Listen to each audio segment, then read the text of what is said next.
তো এইটা আমার দোতলা। তো মোটামুটি দোতলাটা থাকার জন্য, ফার্স্ট ফ্লোরটা থাকার জন্য যথেষ্টভাবে বেঁচে গেছে। এবার নিচটা আপনাদেরকে দেখাচ্ছি।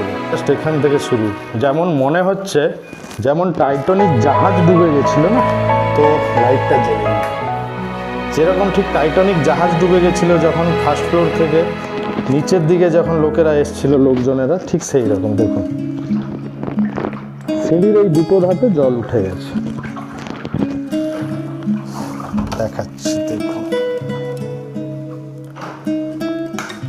এটা আমার ফার্স্ট ফ্লোরের মানে গ্রাউন্ড ফ্লোরের রুম। অবস্থাটা দেখুন, আলমারি ফালমারি সমস্ত কিছু খাটের ওপর তুলে দেওয়া হয়েছে।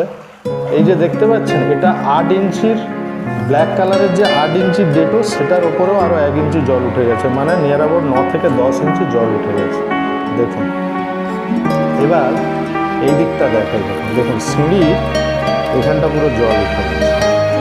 তো যাই হোক, এটা গ্রাউন্ড ফ্লোর, অবস্থাটা দেখুন।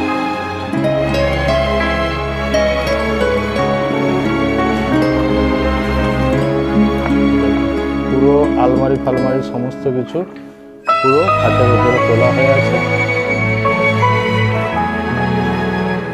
দেখুন, এটা হচ্ছে গ্রাউন্ড ফ্লোর অবস্থা। ফ্রিজ ওপরে তোলা, খাটের ওপরে তোলা, এই হচ্ছে পুরো অবস্থা।